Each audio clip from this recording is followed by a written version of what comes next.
আসসালামু আলাইকুম। রবি হাতে কলমে রেফ্রিজারেটর অ্যান্ড এসি রিপেয়ার কোর্সে আপনাকে স্বাগতম। আমি কামরুজ্জামান কনক রয়েছি আপনাদের সঙ্গে।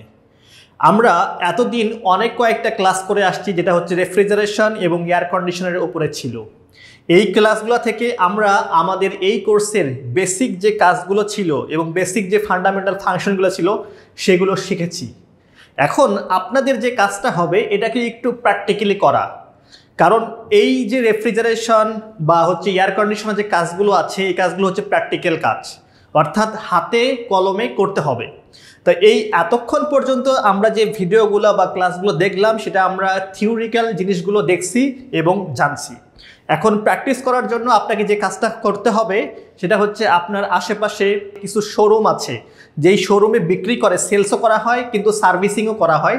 সেখানে যে কিছু সময় ব্যয় করেন, কিছু সময় ব্যয় করলে 3 থেকে 6 মাস যদি আপনি ব্যয় করেন তাহলে দেখবেন আপনি নিজের ভিতর থেকে একজন এক্সপার্ট হিসাবে তৈরি হচ্ছেন, যেহেতু আপনি বেসিক কাজগুলো এখান থেকে শিখে ফেলছেন।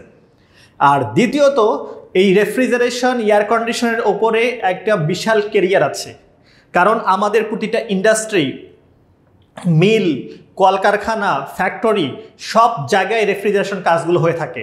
যেমন আমি বলতে পারি যে আমাদের যে ফুড প্রসেসিং যে প্ল্যান্টগুলো আছে, যেখানে আমাদের জুস বা মিল্ক এই প্রসেসিং করা হয়, এবং আমাদের ফার্মাসিউটিক্যালস ইন্ডাস্ট্রিগুলো আছে, হসপিটালগুলো আছে, বড় বড় শপিং মলগুলো আছে, সব জায়গায় এই এয়ার কন্ডিশনের কাজগুলো থাকে।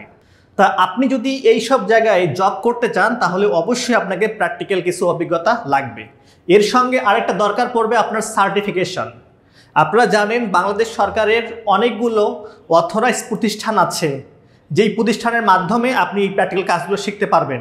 যেমন আমি বলি যুব উন্নয়ন, তারপরে হচ্ছে টিটিসি, যেটা প্রতিটা জেলায় আছে, এবং এছাড়াও এনএসডিএ বা হচ্ছে কারিগরি শিক্ষা বোর্ড অনুমোদিত কিছু প্রতিষ্ঠান আছে, সেখানে যে আপনি ট্রেড কোর্স করে আপনি সার্টিফিকেট অর্জন করতে পারেন। আর দ্বিতীয়ত, এনএসডিএ অর্থাৎ ন্যাশনাল স্কিল ডেভেলপমেন্ট অথরিটির আন্ডারে আমাদের 7 দিনের কিছু অ্যাসেসমেন্ট প্রোগ্রাম আছে, অর্থাৎ 7 দিনের মধ্যে আপনি যে কিছু প্র্যাকটিক্যাল করবেন এবং একটা এক্সাম দিবেন।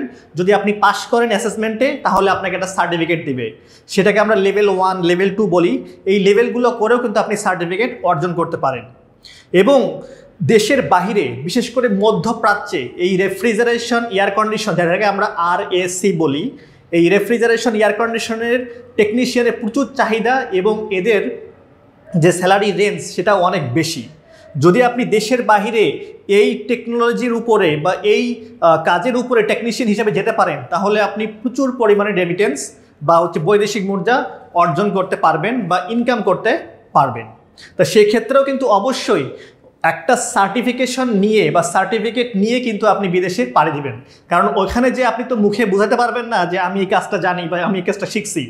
যদি আপনার সার্টিফিকেট থাকে আপনি সহজে বলতে পারবেন যে আমি বাংলাদেশে এই কাজটা করতাম, এটার আমি টেকনিশিয়ান, আমার একটা সার্টিফিকেট আছে। আর যদি আপনি কোনো ফ্যাক্টরি লেভেলে জব করেন সেখান থেকেও কিন্তু আপনি একটা অভিজ্ঞতার সনদ নেবেন।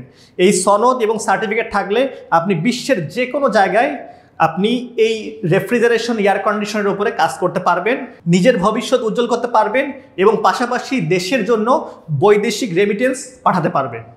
তাহলে আমরা আশা করব যে রবির হাতে কলমে যে প্রোগ্রাম আছে এই প্রোগ্রামের মাধ্যমে রেফ্রিজারেটর অ্যান্ড এসি রিপেয়ার কোর্সটা করে আপনি উপকৃত হচ্ছেন এবং দেশের জন্য, মানুষের জন্য ভালো সার্ভিস নিয়ে হাজির হচ্ছেন। তাহলে এই শুভকামনায় আমাদের এই কোর্সটা এখানেই শেষ করলাম। সর্বশেষ একটি কথা আমি বারবার বলি যে নিজে ভালো থাকবেন, অপরকে ভালো রাখবেন। ধন্যবাদ।